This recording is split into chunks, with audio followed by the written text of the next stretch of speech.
खुलुमबाय गोजोन फुंबिलिनि गासिबो बड'लेण्ड बुब्लिनि अनसायगिरिफोरखौ बरायग्रोबाय।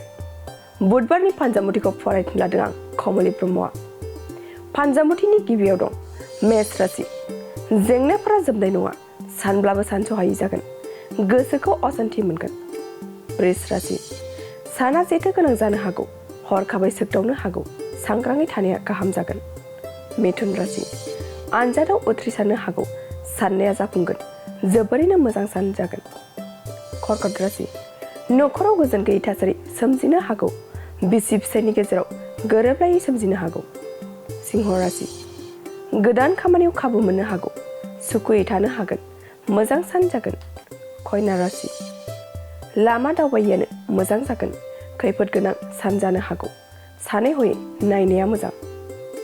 तुला राशि। न'खराव सुखु गोजोन फैगोन, गोसोबादि सोलिनो हागोन, सुखुयै सानखौ बारहोहरनो हागोन। वृश्चिक राशि।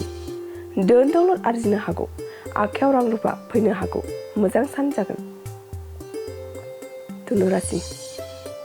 सोरजोंबा नांलायनो हागौ, गोसो हमथाना थानाया मोजां, गाज्रि सान जागोन। मकर राशि। साननायफोरा फैमाल जानो हागौ, दुखु दाहा सहायनांनो हागौ, जानो लोंनो खहाबै जानो हागौ। कुम्भ राशि। न'खराव सुखु गोजोन फैगोन, बयबो अनलायना गोरोबलायना थानो हागोन। मीन राशि। गोजान लामा दावबायनो खाबु मोनगोन, खैफोदा गोजान जागोन, मोजां सान जागोन। दिनै सानसेनि राशि फरायथिनायाबो एसेनोसै। आसा खालामो नोंथांनि दिनैनि साना मोजाङै मोजां थांगोन, बेखौ बड'लेण्ड बुब्लि न'खरनिफ्राय मिजिंथिबाय। दानिया फैदो नोंथांनि फानजामुथिखौ बड'लेण्ड बुब्लिनि हेफाजाबजों मिथिना लानि। गोजोन्थों। सना रुफा आरो हिरानि जुवेलारि गाननो मोजां मोनग्रा सुबुंफोरनि थाखाय गोजोनथाव खौरां। दासान्दि फुजा बोथोरखाय खम बेसेनाव फानगासिनो MSCB जुवेलार्सआव सना रुफा आरो हिरानि समायना रमायना जोंख्लाबनाय जुवेलारिज।